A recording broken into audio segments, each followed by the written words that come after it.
Hello. Welcome back to the Mr. Fox Show. It's episode 2. We're going to get back into Civilization 6 with our pal Bull Moose Teddy.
Now, I think in this episode we've got a really big question to ask, though, which is, are we going to pivot? One of the most important skills to learn when you're playing Civilization is to recognize that sometimes things don't go your way. Sometimes you don't end up with the exact opener that you were hoping for. You don't get the terrain you wanted, and you might not have the kind of viable start you're hoping for. When you're first learning the game, it can be smart just to restart on games like that. You can teach yourself a lot about what can go wrong or what's needed for your civilization to succeed. I was doing fine enough as Bull Moose Teddy. If you recall, we were second, I believe, in science and culture, despite not building any campuses, and really, I think only had one theater square at that point. Just generating science and culture from our tiles with all their gorgeous appeal and all those forests. I'm wondering why the game seems to be locked. I'll make sure hasn't stopped responding here. I switched windows while it was loading, and I think I may have broken it.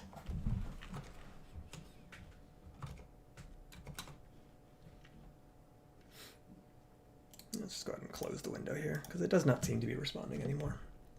Too bad. So sad. Let's see, can I find out who my one viewer is? Is there a way? Who are you? Say hello in the chat. I demand it. Viewers hidden? What the hell does that mean? Did I hide my own viewers? Oh, okay, apparently that's the thing you can do. You can hide your number of viewers. Who are you? I demand you identify yourself, person in my chat. Well, now. Can't get the task manager on our monitor here, so we can't seem to close the window. That's unfortunate, even though I already tried to close it out of the taskbar here. Hello, please. Technical difficulties. Just how every good stream should start. Luckily, at the end, we can just cut this part out, and we'll start the video when the actual gameplay starts.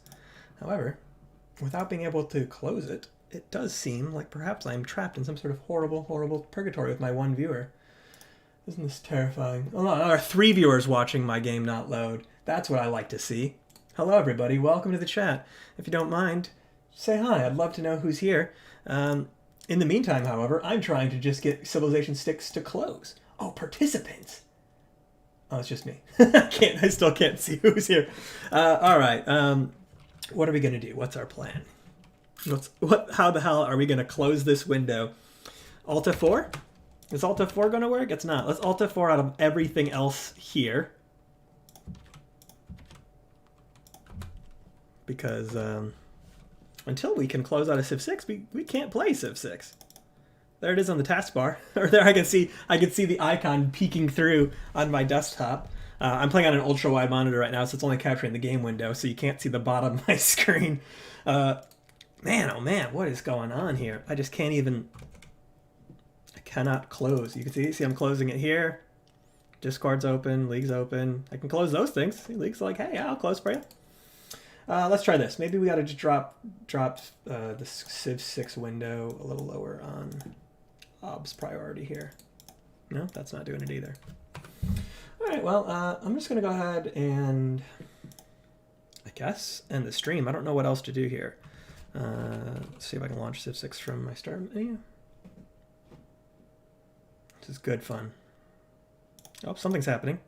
Steam's probably telling me, yeah, an error occurred. Yeah, the app is already running. I know the app is running. I don't want it to run anymore. That's my whole point! Oh, my door is closed. Good. Well, chat, anyone have any ideas on how I can fix this? Because I can't close it through Steam. I can't get to my task manager. Is there a way to move your task manager between windows? Oh, no, I can drag it over here. Oh, I had it for a second there. Do I need to create like a new desktop or something? What's the solution here? New desktop. Desktop 1. All right, we're rolling here. We're getting it. We'll drop the task manager on desktop 2. We'll change to desktop 2, and there it is. Oh, we did it. Not responding. Who gives it? Who cares? Let's go back to desktop 1. We solved it. No, we're not going to sign out of League of Legends. Maybe we'll play that later. Okay. Whew. We did it. We did it. Riot, go away. Civilization 6. Let's try this again. This time I will not switch windows while loading so as to try not to crash the system. Civ 6 unfortunately takes kind of an eternity to load. I even have it installed on my my NVMe 2 drive, which is an extraordinarily fast hard drive flash memory, but still can take a long time to load. I am still very disappointed that none of my wonderful 3 viewers have said anything in the chat to let me know who you are so that I can properly welcome you. But hey, I can't make you, and I won't make you, because this is the America stream where we are free to do what we want, because that's the only thing anyone seems to remember from civic class, is that America is free, and free means you do it. You can do all the stuff you want no matter what, just like not saying hi to me in the chat. You have built great cities of stone and seen early empires rise and fall. Listen to Sean. Soon you will stand under the towering pinnacles of castles alongside your gallant knights. That is where the story of your people will be written. Just as the young apprentice and your place in this world. And so it is upon your broad shoulders, Theodore Rowe. March forth and lead your people on their great adventure. Use your military might to give the peoples of your homeland the square deal they so desperately desire. Surely, you will raise America into the limelight and attract visitors from across the oceans just to see your lands. Bully for you, Mr. President. Hey Alex, welcome to the stream. Thanks for saying hi.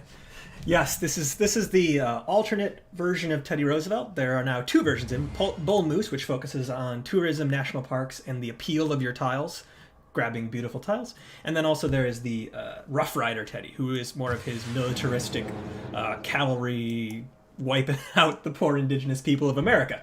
All right, let me go ahead and get everything back set up here, because I did move some stuff around. There's my webcam back. What we want my webcam above the frame. There we go.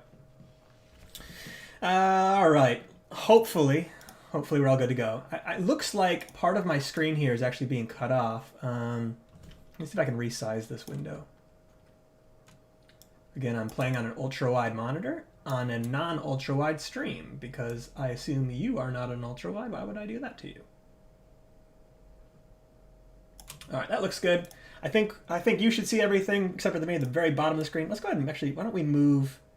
I'm going to go ahead and move myself over here for this stream so that you can see what's going on in the bottom right corner of the screen. There's actually some useful information that shows up down there that I noticed couldn't be seen on the last streams. So I'm going to go ahead and move that aside. All right, we're set. Let's get going here. Let's take a look. Let's just remind ourselves where we're at here in our game so that we can decide what's next. So we're starting to settle this area over here. Maybe actually we're going to settle here to make a like an advanced industrial zone over here where we can build a bunch of stuff. We've got this city, Baltimore and Boston, are coming together. They're going to be another area where we can actually build some stuff, whereas my main capital here of Washington and New York, these are all these fantastic yield tiles, but not a whole lot going on in the ways of industry here. So it's taking a long time to build our buildings. We settled up here in Chicago next to this mountain. We've got a builder ready to go to grab that ivory as one of our luxury resources to make our people a bit happier. We just discovered where Scotland is down here. Hello, Scotland. I can't remember. Are we friends at all? Oh yeah, we're allied with Scotland. That's actually, we have 2 alliances already, actually. So that means that we're safe against some of our neighbors. We don't expect them to attack us anytime soon. We were really focused on finding those tribal villages. That was really our main goal here, which is why we have this scout, because we really need to find the Voidsingers. As a reminder, the Voidsingers are one of these new secret orders, secret societies that were added in the most recent update. We have discovered 3 out of 4. The only one we haven't discovered is the one we want. Each one of these gets an initiation bonus when you first pick them up, and then a second bonus that you get when you reach the medieval era, which I believe we are in the medieval era at this point, which is too bad because, yeah, see, we have technology in the medieval era, so we are in the medieval era, which is really quite too bad because the second bonus you get from the Voidsingers is that all of your cities, 20% of the faith generation of the city gets converted into science, culture, and gold. So just by building up the faith generation of your cities, for example, by building these holy sites or by having these tiles that are producing faith because they're so beautiful, that would also be converted into bonus yields of science, culture, and gold. It's an excellent bonus, and I should have it already. But we haven't yet found the Voidsingers to initiate us into their secret society, and so we keep on keeping on, hoping that we find them. Go ahead and improve this quarry here to get an extra production per turn. Alex points out that the Settlers has really stepped up their game. Civ 6 is the most complex board game you've ever played. It really is. Like, you could take Civ 6 if you had a lot of patience and pen and paper. You could play Civ 6 on a board. You really could. But the magic of it is that all the complex stuff that's going on is being handled by your PC, making it much easier to play. All right, without further ado, let's start issuing some commands here. We've got our scout here to the north. Our goal is to find more tribal villages, so we're just going to keep scouting over there. This horseman here is not doing anything at the moment. I could actually upgrade to a courser if I have a little bit more gold. I don't really need that yet. I do want to just take out this catapult, so I'm going to move here to this position, skip the turn, so that next turn I can go ahead and attack and finish off that catapult.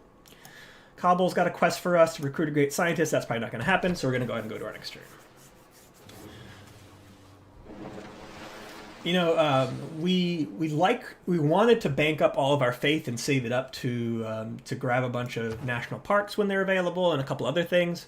Unfortunately, what we realized now is without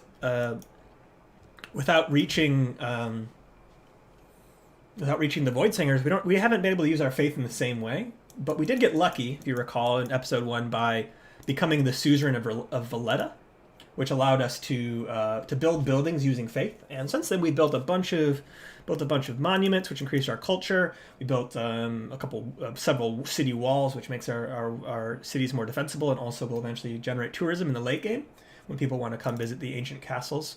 It looks as though Civ 6 has crashed, though. This is what we call a real bruh moment. Bruh. Well, we're learning today that something about Civ 6 is not super stable today. Probably should have done a full reboot before starting. I thought I did, actually. Oh, look. Oh. No, we don't want to quit our game. It's okay. False alarm. Everything's all right. Yeah, so here it was. We could purchase buildings with our faith, and so that's why we actually have a lot of these walls already. We have an envoy to send. We actually have 2 envoys to send. Is there anywhere that we can make a big benefit? Cobble's bonus is not great for us. Vilnius's bonus will be great for us eventually, but not anytime soon. Jerusalem is okay. We're already the suzerain of Bandar Bunai and Hunza, so we're going to go just hang on to those envoys. Again, you have to click the X in order for that to go away, otherwise if you hit escape, it does not.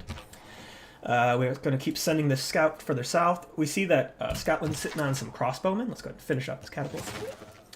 Ooh, that was possibly a mistake, but I think we'll be okay. Scotland's crossbowman means that he's pretty far ahead. Not ahead, but he's got a lot of science already. And those crossbowmen will be extremely powerful. It tells us that we do not want to fight him anytime soon. Unfortunately, this slinger is going to be able to steal my my worker if I don't. But look at that. By just instantly building these ancient walls, we already have a way to defend ourselves.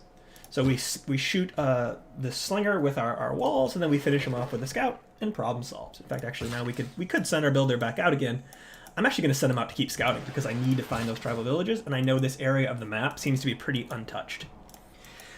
We've got the opportunity to build a camp here. This gives us an additional 2 gold on our ivory resource here. It also gives us access to the ivory resource, which increases the number of amenities we have, which makes our people happier, which makes them more productive. We have another city-state here. It's Babylon. Babylon's pretty cool. Babylon gives you science for great works of writing, but more importantly, it gives you science for relics. And if we eventually get all the relics that we hope to have someday, we will definitely get a bunch of bonuses from that. I haven't sent any envoys yet to Babylon. No one has, actually, so I'm going to send one right away. That'll give me +1 science in my capital. And also that means that if we do build another theater square, which is what Babylon wants, we'll be able to grab suzerainty of Babylon.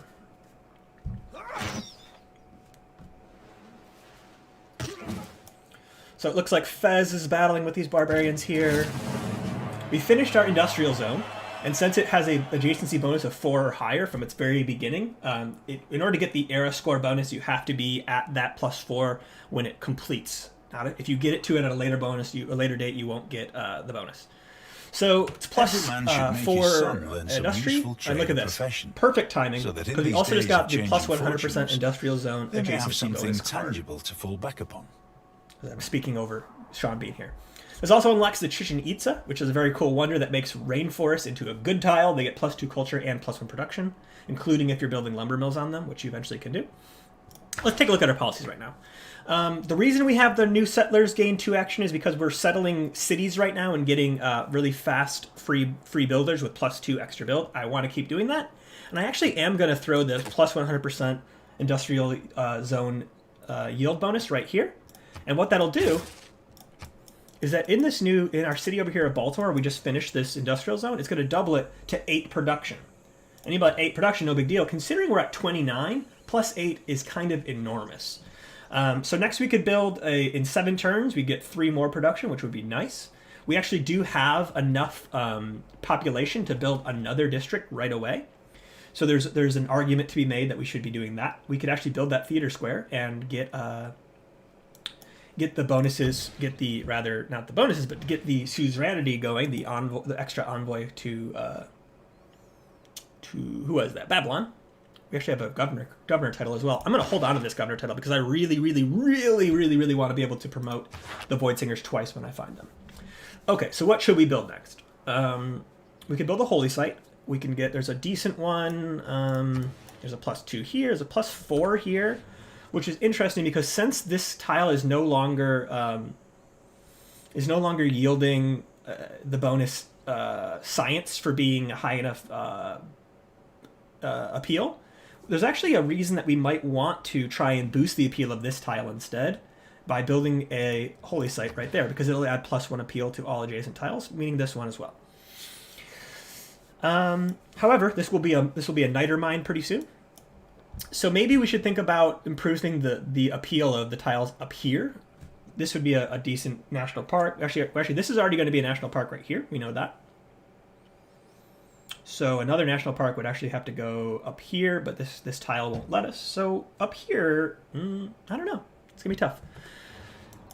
I think what I'm going to do, is I'm just going to build...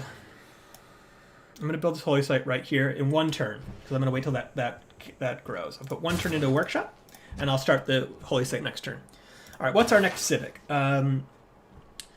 Naval tradition, mercenaries is good. Mercenaries gives us the 50% gold discount, which might be nice to boost our defensive units. There's another governor title here at Medieval Fairs, as well as Angkor Wat. Angkor Wat is an interesting one because I'm building aqueducts. It gives +1 population and +1 housing. I like housing. I like population because I want to be able to work all my really nice tiles. And I've already got an aqueduct finish in this town. In fact, actually, this might be a place where we put a wonder. It'll be adjacent to the aqueduct. This town's already got a bunch of production, so maybe we'll do that. All right, our horseman here, I'm going to go ahead and pull him out, I think. Head back this way. Our scout, let's Odds are this area is going to have already been explored by Scotland, but let's go this way anyway. Here's another city-state. This is Nan Madol. Nan Madol wants us to build a commercial hub. This is pretty cool. Your districts on or next to coast or lakes provide +2 culture. Let's see if that would affect us very much. So no one here. Nothing here. Although it might be +2 culture because the city center is considered a district. I'm not sure. Nothing here. But maybe the city center again. Maybe something here eventually. So it's not actually going to be a big bonus for us. Not a big deal. So we're not going to worry about that one too much. We have an envoy. We're going to hold on to it. Units need orders. We got an archer here. I'm going to go ahead and send him to scout over here, even though he is giving an amenity to that city by being there because of my military card. Or rather my economic card. This is a nice tile. It's a 5. I could probably improve it. Let's see. What's my food is 6. Production is 5. So I'm gonna go ahead and improve this with a mine. It's reducing now the appeal of the nearby tiles, but it didn't reduce its own appeal, so it is still generating the 2, 2, and 2, which is nice because that's 3 production, 2, 2, 2. That's 2, 4, 6, 8, 11 yields. That's a lot. That is a lot of yields. Let's keep exploring to the south down here. Hi, Omnisciently. Welcome back. Glad to see you. You were my most active chatter on my first day, and I'm glad to see you back. Ooh, this is an interesting fact. So there is that tribal village down there. Let's see if we can try and get it, because that's the one that's the only one I think we currently know about. Keep scouting northeast of Cleveland. I gotta admit, it's kind of funny. It is kind of funny talking about Boston, Baltimore, and Cleveland, and it's the year 300 BC. We're already speaking English here in America, even though the English we haven't met them. I make a pillar in the temple of my God. We finished Buttress. He shall go no more out. This unlocks the Hagia Sophia, which is what you might call. Actually, no, I take that back. This is not the wonder I thought it was. This one's actually not so great for us. The dam allows us to build dams on floodplains. They give additional housing. They give amenities because people can go visit the pretty dam. It prevents flood loss, or rather, it prevents damage from flooding and food loss from droughts. They're very nice to have. And over here in this area, like I was saying, where there's all this maize I can harvest. This is where we can have like a dam, an aqueduct, an industrial zone, an aqueduct, an industrial zone, and have just a whole industrial complex, which could be a really fantastic way to get some late game cities that could actually build some big stuff. Let's see what's up next. We could grab Renaissance walls and just finish off our walls now while they're cheap. Plus, see, they get 3 tourism for your Renaissance wall, 2 tourism for your medieval walls, and 1 tourism for your ancient walls, meaning 6 tourism per city per turn, which doesn't seem like much, but considering we're only making 12 total tourism right now, it adds up, and it sort of has that snowball effect, where it's happening over time. From the earlier on it starts happening, the better. But let's see what we want. So we're going to want steel soon. Not soon, but eventually. We're going to want shipyards eventually because we're going to start building some harbors. We're definitely going to want a coal power plant. Coal, while it destroys destroys the environment, it produces an immense amount of production, which can just really help you rocket ahead in the mid-game. By the way, the power plants are not available in the base game. So if you're playing without the expansions, you might be like, what the hell is this all about? The power generation mechanic came with Gathering Storm.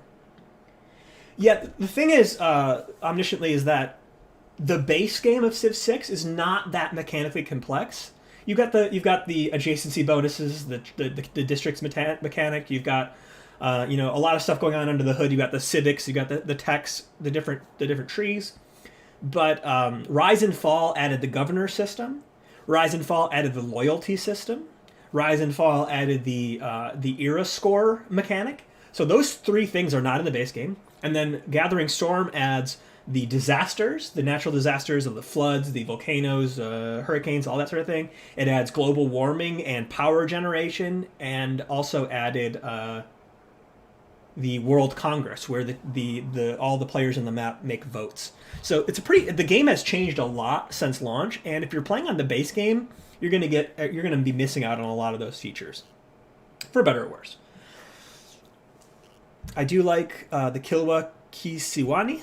I don't actually know anything about this building, but it's a big bonus for if you like to play with the city-states. I'm going to go straight for mass production now. I've already got the bonus for building a lumber mill. I've already got the bonus for education, and that way it'll get us closer to industrialization. Here we are in Chicago. I want to build a granary. Again, because we got this extra production, we're actually working 6 production on these 2 tiles.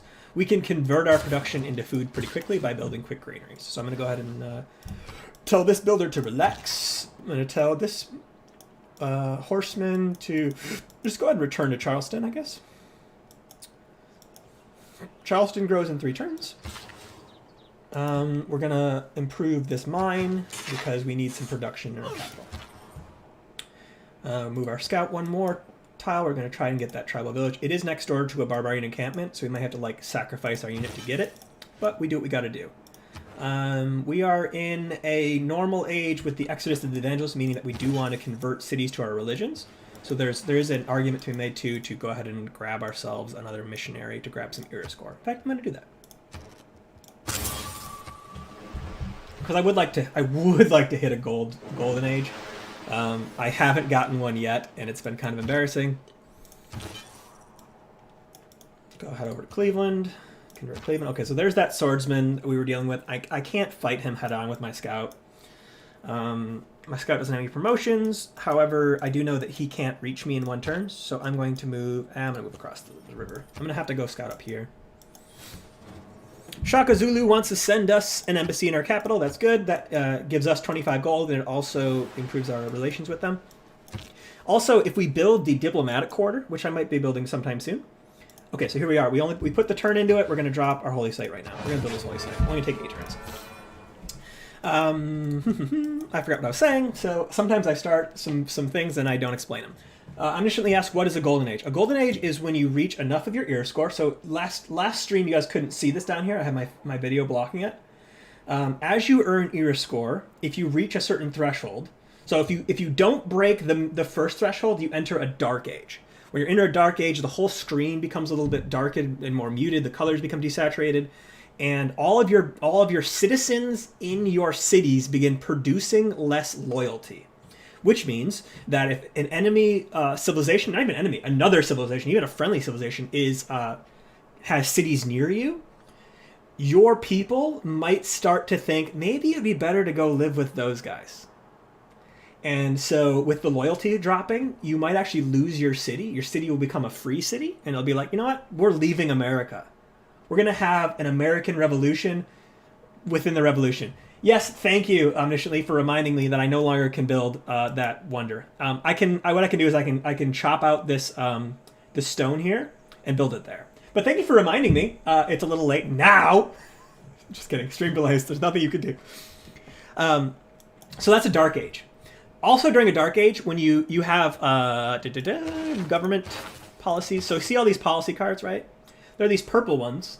There's a special kind of purple policy card that only shows up when you're in a dark age, and they are like these powerful, quasi-good, quasi-bad bonuses. Things like your internal trade routes produce additional food and production. So if you're trading between your cities, you go into isolation mode. But you can no longer settle any new settlers during this age. As long as you have that card in place. You can't make any new settlers, you can't make any new cities. A golden age is what happens if you get past the second threshold. The normal age is what we've been in the whole game. A golden age lets you pick a bonus that is really strong. The one that I've been wanting to get is called... what's it called? It's the Exodus of the Evangelist Golden Age. So I've been taking the Exodus of the Evangelist Normal Age. The Exodus of the Evangelist Golden Age makes your religious units move faster, and you can spend your faith to buy civilian units, meaning settlers, traders, and, well, at this point in the game, settlers, traders, and builders. You could buy them with faith, and they're cheap. In fact, they're cheap. They're reduced in price. So what can happen is you hit that golden age. I wanted to hit that golden age in this era, and then take all of that faith I had banked up. This is the thing I forgot when I was talking earlier about what I want to do with my faith. With all that faith banked up, I could have bought probably like 3 or 4 settlers all at once, and probably could have gone settle this whole area all at the same time, which would have been really, really excellent. So instead, I've just been buying settlers with gold and building them. and I'm doing pretty good here. I feel like I'm on 6 cities on turn 107. I could probably have more than that. This is a game that does encourage building a lot of cities. However, Bull Moose Teddy is one that encourages a little bit you to spend your resources. Oh shoot, this is okay. I'm gonna improve this. To spend your resources making your cities tall, meaning lots of population, so that you can work all your tiles. Okay, I just talked for a lot. Let me do a couple turns. Let me do a couple turns. Okay, scout, keep scouting. This scout, keep scouting as well. Actually, I'm gonna send him north. Anything else that I need to do? What are we building here? Our aqueduct. Do I want to actually? Yeah, you know what? I'm gonna finish this aqueduct because it's gonna boost this industrial zone when it's finished. And then I'm going to get to work on this industrial zone. And then I want to improve these 2 niter mines, because the niter mines are strategic resources and they're mines. So they will further boost the adjacency bonus of both of the, well, this one's going to boost both, this one's going to boost this one. So I got a little unlucky by having all this niter around to block all these nice tiles, but I also got lucky because they are going to make this industrial area even better. Over here, 2 turns till that, end turn. Whoa, builder, where are you going, pal? In all actuality, it might actually be smart to explore on the coast, because I think I might actually move slightly faster. I wonder if I can, like, pull the Kansas City shuffle on this guy and get past him. Let's try. They walked left, you walked right. It's the Kansas City shuffle. All right, there is another tribal village. Good. I'm not giving up. So one thing I want to talk about in this stream is the idea of pivoting, of recognizing when things aren't working out the way you want them. So we, real quick, we improved niter. We got the bonus for rifling because niter is used to create gunpowder. What was I saying?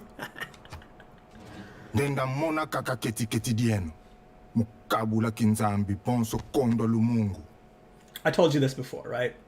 My man Memba Anzinga, he does not like it when you don't give him your religion. He wants your religion. On the other hand, Old Scottish sounds great. On the other hand, Scotland likes when you keep peace. So he's saying, hey, you're friends with your neighbors, so we cool, baby, we cool. So me and Scotland, we're friends. We are what's called satisfying his agenda. So every leader has an agenda. They have their default agenda, which they always have. So Scotland, Robert de Bruce, has Flower of Scotland, meaning he likes it when you're friends with your neighbors. This one has exploitative, which means that he likes it when you clear your tiles, when you harvest your resources. This version of Scotland is like let's just dig up all the forests, dig up all of our resources. Who cares? Let's build it. Don't build national parks. Ew. So in other words, later on in the game, we're not going to be friends. Okay, so we are done building whatever. No, that was the we built the amphitheater here in Washington. The thing I'm worried about with Washington right now is that we don't have enough food. That's our biggest problem. We've got all these forests that aren't producing a whole lot of food. So what I really need here are some trade routes. However, I don't have enough slots, population slots, to build another district yet, which is how we would get more. Of those things, more population. Or more districts. Excuse me. I'm actually gonna buy this desert tile, and I'm going to get to work on the pyramids. The fact that nobody has built the pyramids yet tells me that there's probably not a whole lot of available desert on this map, and so I might actually be able to get away with a really, really late pyramid. 21 turns to build the harbor. I am going to build the harbor. You saw it was a +4 harbor. That's good because it's going to give us +4 gold, and then if we build, thank you. Yeah, I'm not giving up yet. Thank you for the reminder.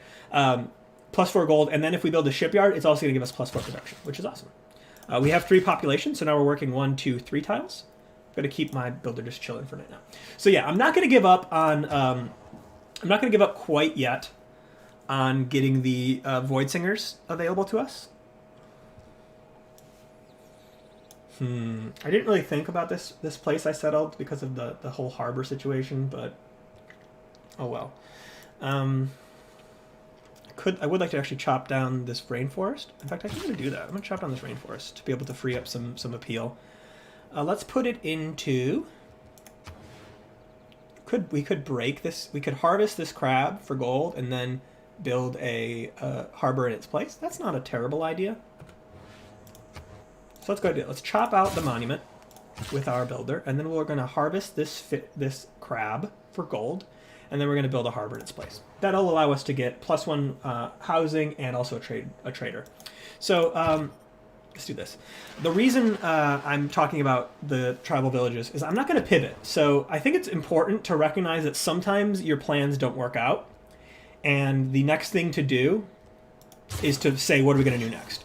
And so for the sake of this, we could pick a different secret society. Okay, that's our choice. That's our choice here. The Owls of Minerva would give us the bonus where we get extra trade routes and also some cool stuff that helps us get some science. The Hermetic Order would help us get some really high adjacency districts, but that's not really our goal here. So that's the thing, is that we could pivot to take a different secret society, but none of them are really going to do anything for us that we really want. So there's Reformed Church. We've got lots of cities following our religion. So I don't really think I have a good pivot. I really don't. And so I'm not going to. I'm just going to stick with it until I find the tribal village that unlocks me the Voidsingers. That's I feel like that's my choice right now. And so that's what I'm going to do. We've met Brussels. Brussels. Oh. And here's Poundmaker.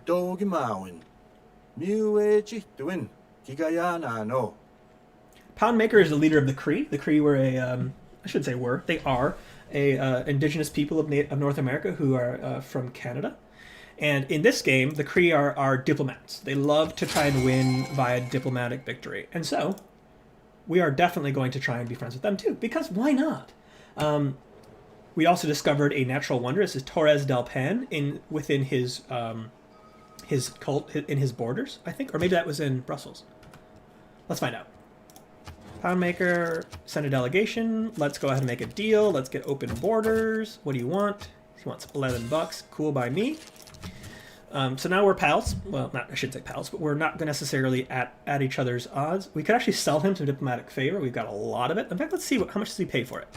5 gold per diplomatic favor. He's got over 100 gold. So let's just go ahead and throw 30 diplomatic favor on there. That's not 309. And see if he'll give us 150 gold for it. He will. So this is another part of the game that you'll see people who are quite good at it do, is they'll basically drain the AI of their money. The AI will typically give you gold for almost everything. So he'll give us 6 per. So he's got 192. So let's put 30 in here. The AI will give you gold for certain things that they want.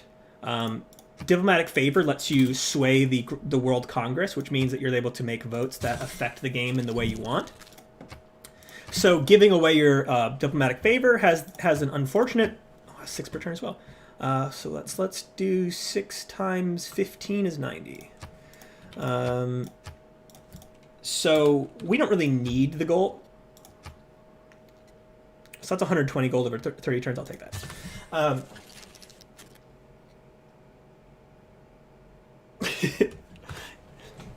You can drain them, right? My point being is that if the diplomatic favor isn't too valuable for us, we can turn it into gold. Now we have all this gold. What are we gonna do with all this gold? Well, we're gonna buy some stuff that's gonna be helpful. Like, for example, I want this tribal village. I want a fast, strong unit. We don't have enough gold to buy a courser. It's 800 gold, but it's 44 melee strength, which is a lot, and it's fast. So 5 movements, 44 melee strength. I'm gonna wait.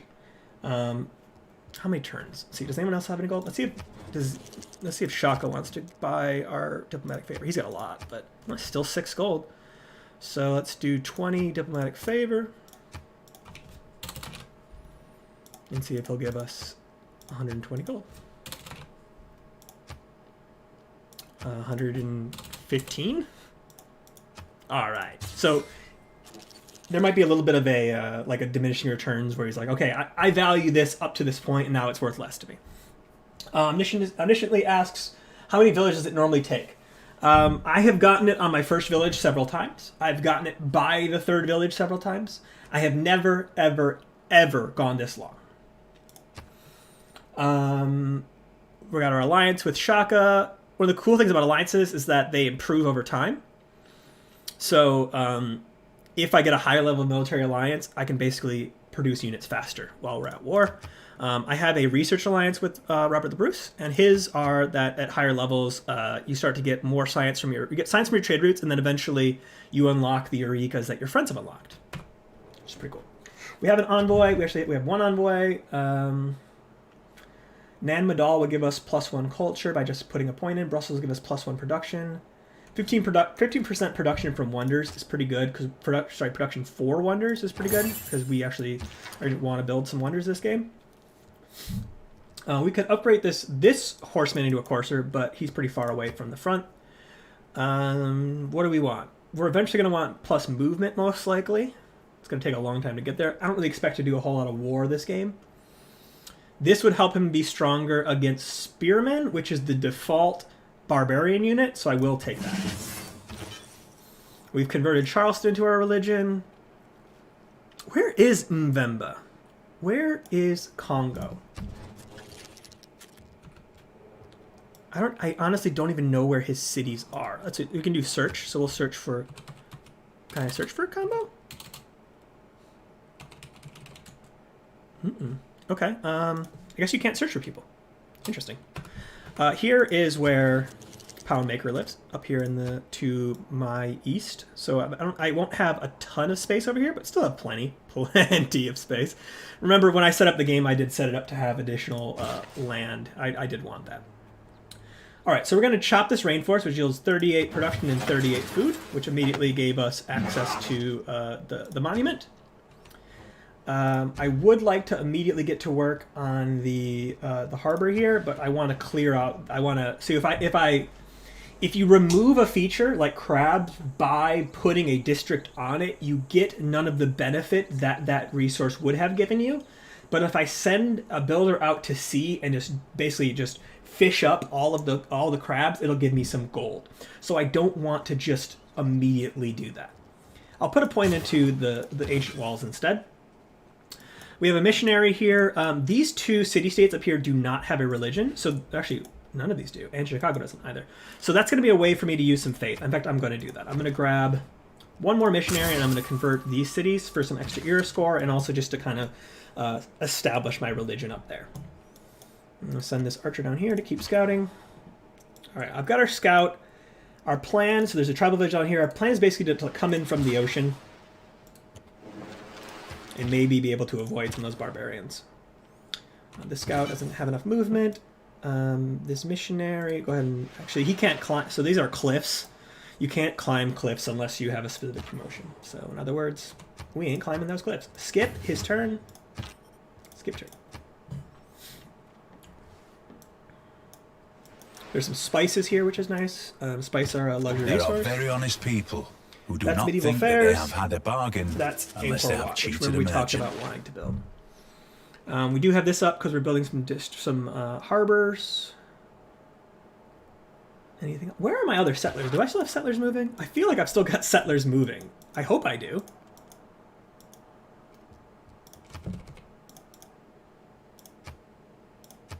Okay, but one settler moving, and he's going up here. I don't think I actually want to settle there. Glad I noticed that. I want to settle down here. I might settle on the marble. If you settle on a luxury resource, you keep the bonus that the luxury resource gives to the tile, like in this case, the +1 culture. And you get access to the luxury resource, but you can't improve it. But with it being a marble, a quarry improvement's not that great anyway. There actually is some loyalty here. That means that somebody is settled over here, which is good to know. So I guess we're gonna have to start dropping some pins because this actually gets pretty complicated here. So here is the main kind of block of rivers. So if I build a dam here, I can build a city here. I can build an aqueduct here because it's adjacent to a river. I could build an industrial zone here. And now this industrial zone is adjacent to an aqueduct and a dam, which is excellent. 1, 2, 3, 1, 2, 3, 4. So I'd actually have to settle over here, or 1, 2, 3, 1, 2, 3, 4. I can settle here with another city on this rainforest. That gives us, that puts us adjacent to a mountain, which might be okay. That means this tile might be good. We could then put another aqueduct here, and another industrial zone here. So now this industrial zone is adjacent to 2 aqueducts and a dam. You see what's happening here? And then somewhere down here, I don't have this revealed yet, but somewhere down here we can have another city. 1, 2, 3, 4. And then we could do something like this. Maybe not. Maybe that's not the right spot. So I'm going to start with just these 2, because this is a pretty excellent setup. And then I want, get out of here. I'd like to be able to put another aqueduct here somehow. Maybe here. Basically, I just want to have another aqueduct adjacent to this industrial zone, but I'm not sure that's possible. Regardless of this is still pretty excellent. Pretty excellent indeed. All right, this scout go this way. This scout go... Geez, I can't really get through here. You don't have open borders with the city-states until you have gained suzerainty of them. Diplomatic service allows us to build spies. Or does it? Yeah, I want that. Spies are great. Let's get some spies. All right, let's get to work on the industrial zone here, which will also be an excellent industrial zone. We have our 800 gold now, so let's go ahead and build our courser over here. The governor title, 2 to spend. That means I actually could spend this one. Is there anything I want? No reason for curator yet. No reason for black marketeer, really.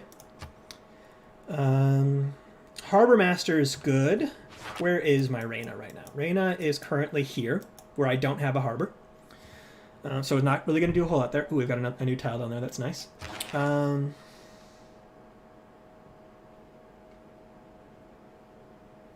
We could grab another... In fact, we could grab...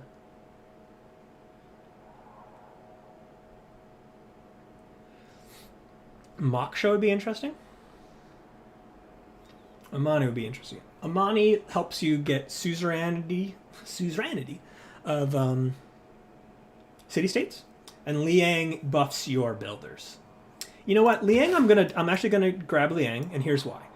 Liang buffs your builders, and she also makes it so that you are safer, well, with some upgrades, you are safer against natural disasters, and I am settled next to two volcanoes over here, so 3 volcanoes. She's going to be helpful soon. I'll send her to Boston. Actually, no, hold on to her for now. All right, so we're going to go out to sea here. We're going to harvest that in a second. Let's just leave our horsemen in place. And we have another missionary. Let's go ahead and set him up to Chicago. Chicago. We're going to head up to Chicago with my pals. We're going to go to Chicago, and we're going to build a harbor. And you know, it's going to be great. It's going to be great when we build the harbor in Chicago. Because then we're going to be able to get the gold, and we're going to be able to build the shipyard. It's going to be great, you know. This is mostly Canadian with a touch just a touch of Chicago here. So here we are with the crabs. Look at that, 155 gold. We were just going to throw away 155 gold. I mean, your mother would be so displeased if she knew what you were doing. Do we want to finish? Nah, that's okay. So what we're noticing here in this town, number one, this is nice, no?